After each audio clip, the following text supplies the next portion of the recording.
Lakas trip na naman ang sentro ng Thailand nang ikumpara kay Kai Sotto ang teammate nito na si Emmanuel Jesu. Umubra kaya sa totoong kaiju ng Asia ang player na ito ng Thai? Yan ang ating mga pag-uusapan para sa video natin na ito.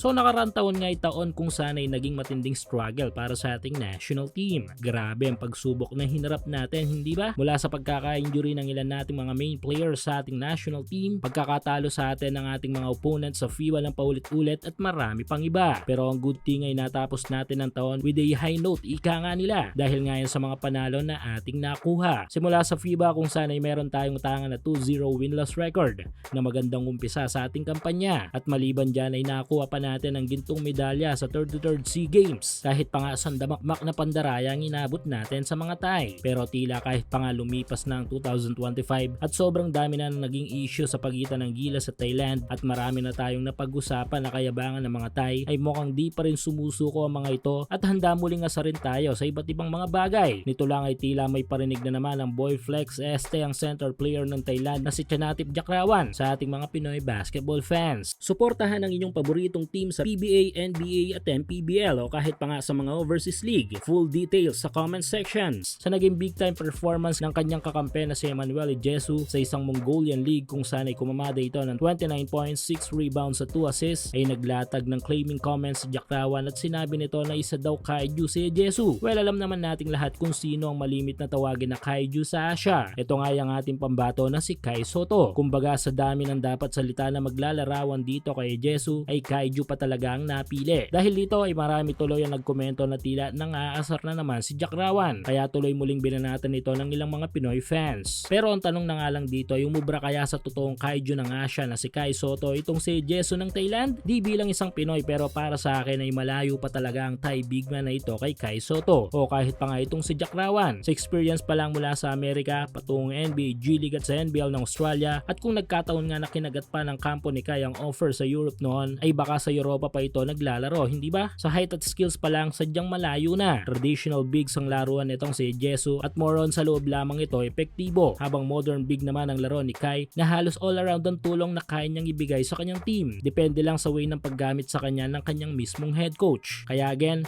malayo pa si Jesu kay Kai Sotto. Kumbaga sa kasabihan nating mga Pinoy ay marami pa itong kakaining bigas. Kayo mga ka-hoops, anong opinion nyo about dito? I-komento nyo lang yung opinion sa ating comment section.